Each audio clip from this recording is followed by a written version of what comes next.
नमस्कार दोस्तों, कैसे हैं आप सभी। आशा करती हूँ आप सभी बहुत अच्छे होंगे। लेकर हाजिर हूँ बेहया नॉवल का अध्याय नंबर 3 और एपिसोड नंबर 6। आशा करती हूँ ये नॉवल आपको अच्छा लग रहा होगा। तो चलिए पढ़ते हैं नॉवल की तरफ। तृष्णा एक अत्यंत महत्वाकांक्षी और बुद्धिमान महिला थी, जिसने इस कंपनी में अपनी पोजीशन, अपनी प्रतिभा, मेहनत और बेशक अपनी सुंदरता के दम पर हासिल की थी।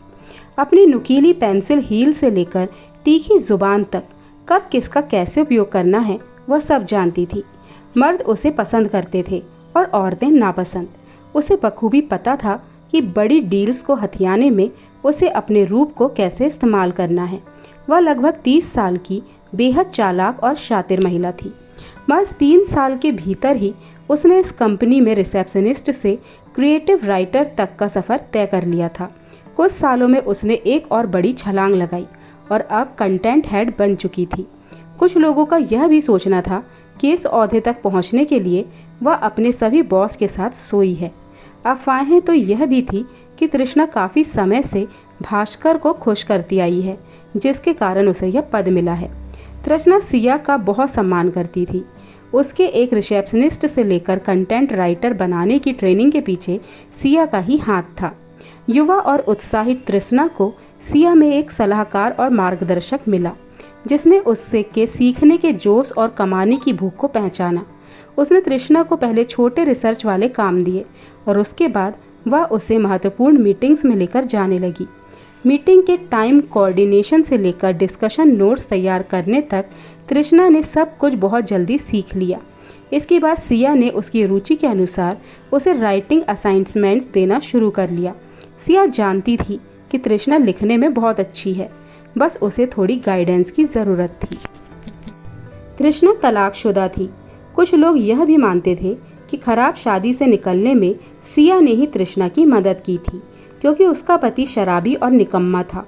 तब से तृष्णा के कई अफेयर हुए, लेकिन किसी भी आदमी के साथ वह सीरियस रिलेशनशिप में नहीं आई।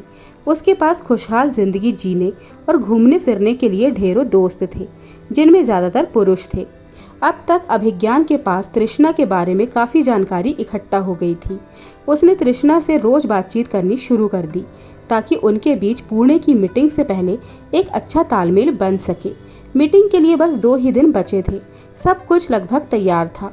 अभिज्ञान तृष्णा को और अच्छे से समझने के लिए डिनर पर साथ ले गया। वे साउथ दिल्ली के एक शानदार मॉल में आए थे। अभिज्ञान उसे अपने पसंदीदा वीकेंड डेस्टिनेशन पर लेकर गया, एक टेरेस रेस्टोरेंट जिसमें लाइव म्यूजिक भी था। तो उसने चुप्पी तोड़ने की कोशिश की। तो क्या? वह मुस्कुराई। आपको ये जगह कैसी लगी? बहुत अच्छी। यहाँ पर सिया मैम के साथ कई बार आना हुआ है। यह उनकी पसंदीदा जगहों में से एक है। ओ प्लीज़, उनका नाम मत लो। कोई भी नहीं, प्लीज़। कम से कम यहाँ तो उनका नाम नहीं सुनना चाहता, वह अपने मन में चिल्लाया। इसके बावजूद उसने खुद को शांत और स्थिर रखते हुए पूछा, आप क्या लेना पसंद करेंगी? तुम्हारे पास क्या है पेश करने के लिए? एक शरारती मुस्कान के साथ उसने पूछा। आप जैसी खूबसूरत महिला के लिए मेरे पास देने को बहुत कुछ है। मैं बहुत शुक्रगुजार हूँ कि आपने मिलने के लिए थोड़ा वक्त निकाला। मैं आपके लिए वाइन ऑर्डर करूँ? उसने एक सज्जन आदमी की तरह बातचीत करना शुरू किया। ओह, मुझे नहीं पता था कि तुम इतने जेंटलमैन टाइप हो। और हाँ, और अच्छे और रोमांटिक और बहुत ज़्यादा हॉट। ओह वाकई? अभिज्ञान इस बात से खुश था। वह इतनी जल्दी बात को आगे बढ़ा रही थी। हाँ, मुझे यकीन है कि तुम ये जानते हो, और मैं कोई पहली औरत तो नहीं हूँ जिसने तुमसे यह बात कही होगी। बहुत सी होंगी, और उनमें से कुछ तो हमारे ऑफिस में ही हैं। वाह, क्या मैं इतना पॉपुलर हूँ? बैड बॉयज़ पॉपुलर ही होते हैं। वाकई बैड बॉय? फिर ऐसा क्या है जो इतनी खूबसूरत और ज़हीन महिला को इस बैड बॉय के साथ अकेले डिनर पर आना पड़ा? आपके प्रपोजल को कौन मना कर सकता है? वाइन नहीं प्लीज़, मुझे स्कॉच पसंद है। तृष्णा ने उसे एक सीधा संकेत दिया। ड्रिंक और डिनर के बाद तृष्णा काफ़ी नशे में थी। अभिज्ञान ने बार मैनेजर के साथ उसे पार्किंग तक जाने में मदद की। थैंक यू, इनकी गाड़ी यहीं पार्किंग में रहेगी। लगता है इनको मुझे ही ड्रॉप करना पड़ेगा। उसने तृष्णा को अपनी कार में बैठाया। बार मैनेजर जा चुका था। मुझे लगता है कि आप ज़्यादा नशे में हैं। मैं आपको कहाँ ड्रॉप कर दूँ? ड्रॉप? ना, मेरे घर या तुम्हारे घर? उसने सीधा पूछ लिया। माई प्लेस हनी, पर मैं नहीं चाहता कि कल सुबह आपको पछतावा हो। मेरे साथ को पहली बार एक्सपीरियंस करने के लिए तुम्हें नशे में नहीं होना चाहिए। उसने बचने की कोशिश की। मैं नशे में नहीं हूँ हॉटी, मैं तुम्हारे सुरूर में हूँ। उसने उसे कसकर पकड़ लिया। तृष्णा ने उसे ज़ोर से किस कर लिया और फिर दोनों ही एक दूसरे को कुछ देर तक किस करते रहे। इस बीच पार्किंग गार्ड ने खिड़की पर नॉक किया। सर, मॉल अब बंद हो चुका है, आप अब अपनी गाड़ी ड्राइव कर लें। अब 1 बज चुके हैं। हाँ, बस 1 मिनट। अभिज्ञान ने तृष्णा को ठीक से बैठाया, जो ना सिर्फ नशे में थी बल्कि होश हवास भी खो चुकी थी। वह उसकी आंखों में प्यास देख सकता था। अभिज्ञान उसे अपने घर ले गया, उसे बिस्तर पर लिटाया, उसकी हील्स उतारी और वहीं बैठ गया। उसके बिस्तर पर एक हॉट लड़की थी जो उसे पाना चाहती थी। फिर भी ना जाने क्यों अभिज्ञान को कुछ रोक रहा था। उसने जिंदगी भर औरतों के साथ यही तो किया था, सभी हॉट और खूबसूरत औरतों के साथ अपनी सब इच्छाओं को पूरा किया था, वह भी सिर्फ उन्हें अपने प्यार में बांधकर।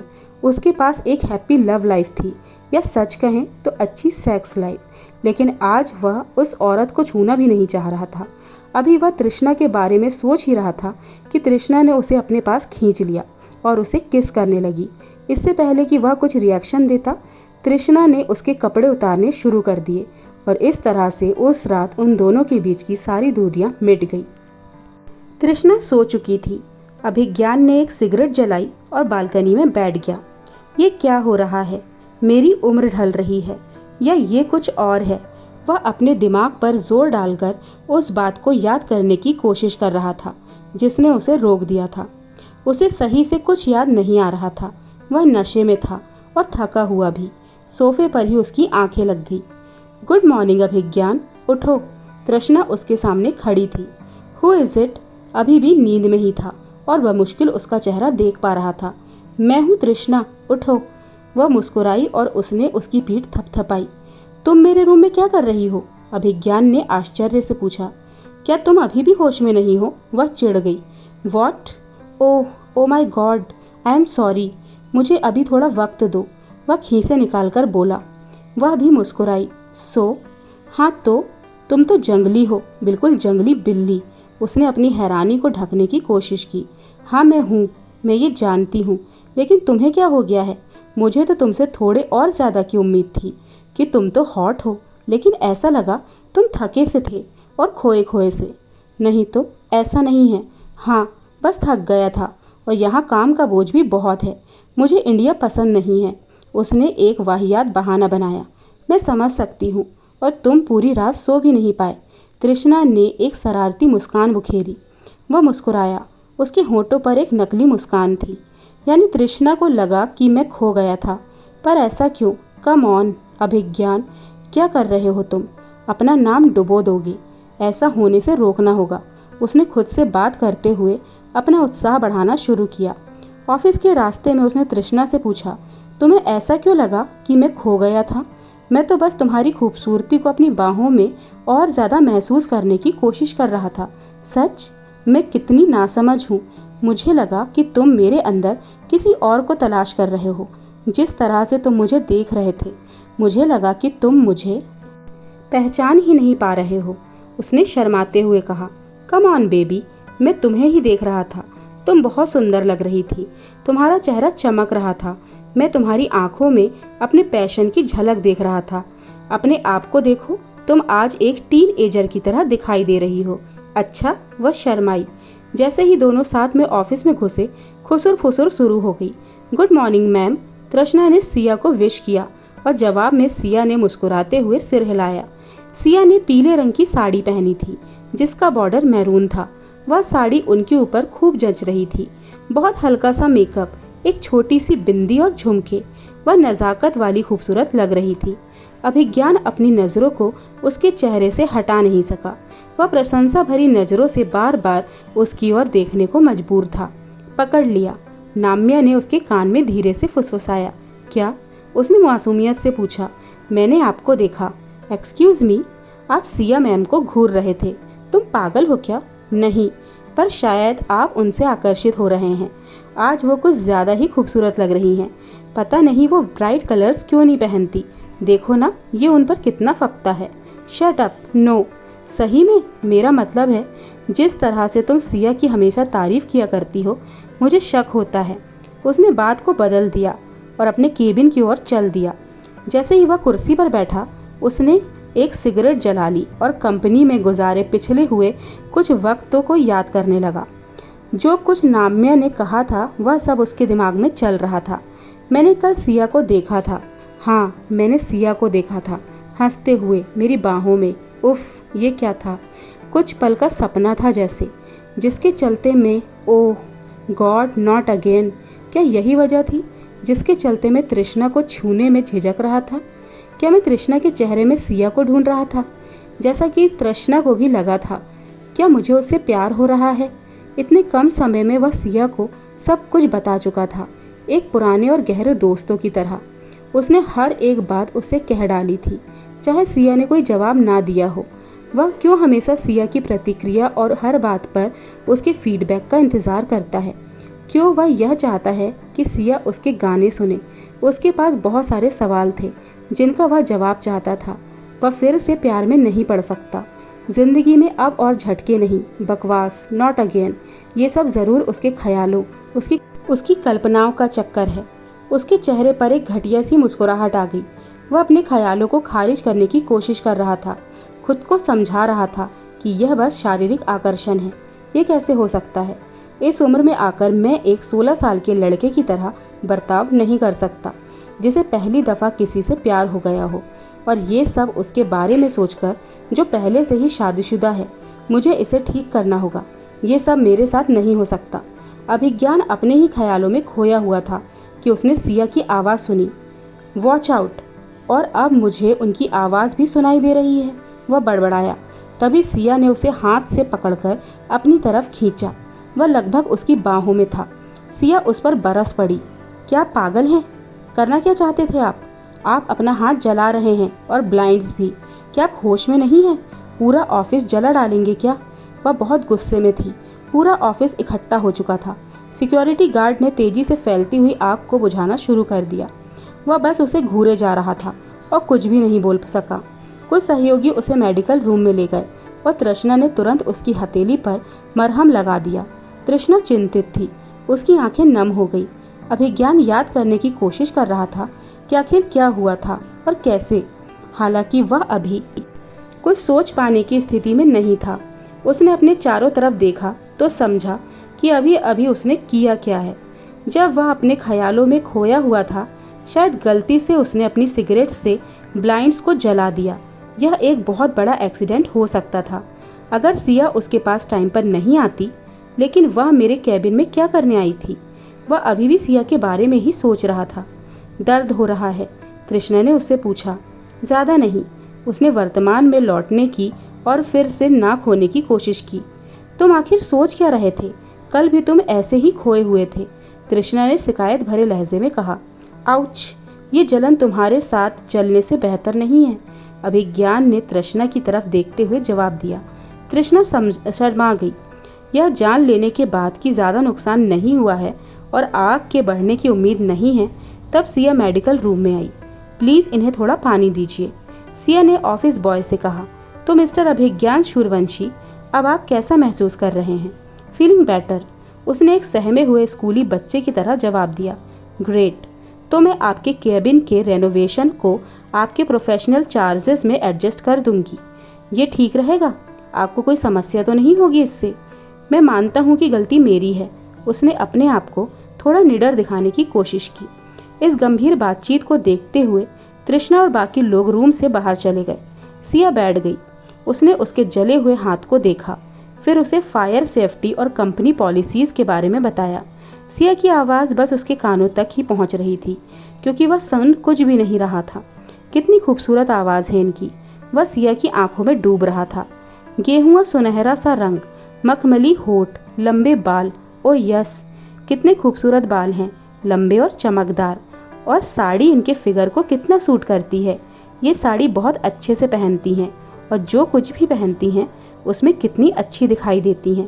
ऐसा ही होना चाहिए, सभी कुछ करीने से पहनना चाहिए।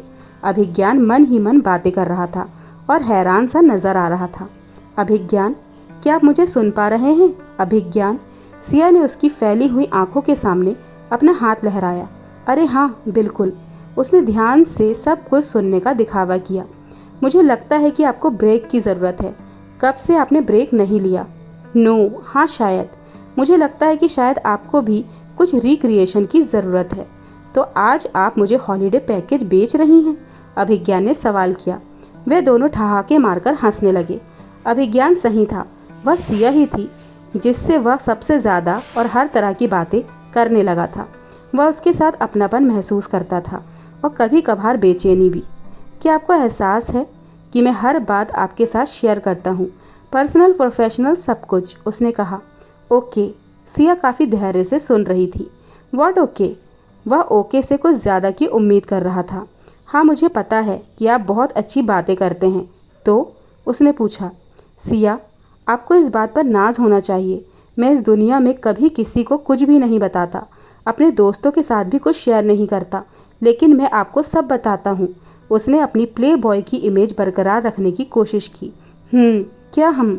उसने छोटे जवाब और सपाट चेहरे को देखकर वह बेचैन हो उठा। ओके अभिज्ञान, आप मुझे इसी बात पर नोबेल पुरस्कार के लिए नॉमिनेट करें, उसने हंसते हुए कहा। बेशक, आप इसके लायक हैं, लेकिन मैं सीरियस हूँ सिया। मैं आपके साथ सब कुछ शेयर करना चाहता हूँ। इतने सालों में मैंने कभी किसी के साथ ज़्यादा बातें नहीं की। वह गंभीर होकर बोल रहा था।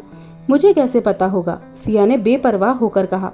आप जानती हैं, आप एक अच्छी श्रोता हो और आप किसी को बेवजह जज भी नहीं करती हैं। आप टांग नहीं अड़ाती और आप दखल अंदाजी भी नहीं करती हैं।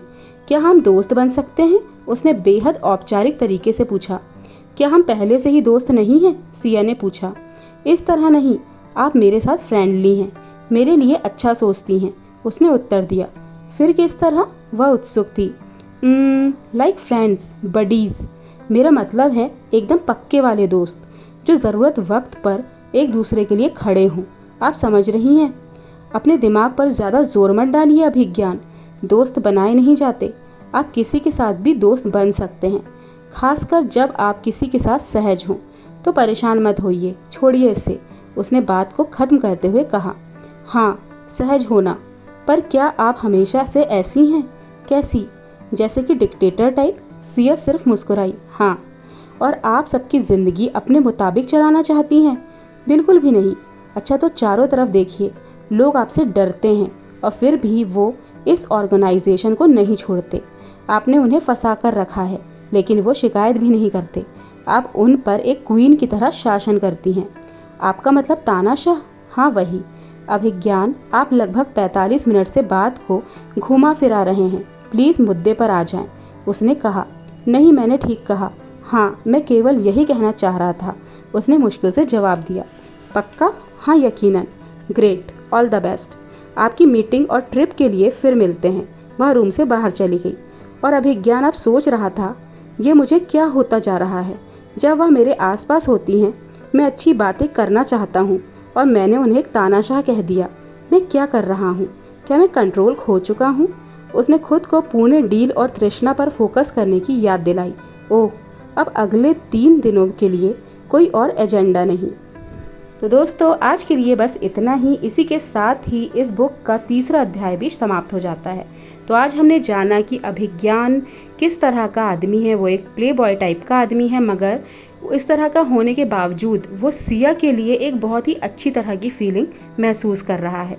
वो एक वुमेनाइज़र है, मगर उसकी नज़रों में सिया के लिए कुछ अलग ही है। तो अब आगे आने वाले वीडियोस में पता चलेगा कि अभिज्ञान असल में है कैसा और सिया के लिए क्या उसकी फीलिंग सच्ची हैं। दूसरी तरफ हम सिया के बारे में और भी बहुत कुछ जानना चाहते हैं, जो हमें धीरे धीरे पता चलने वाला है। तो आशा करती हूँ ये वीडियो आपको अच्छा लगा होगा। अच्छा लगे तो प्लीज़ इसे ज़्यादा से ज़्यादा लाइक करें, शेयर करें और मेरे चैनल को सब्सक्राइब करें। तब तक के लिए नमस्कार।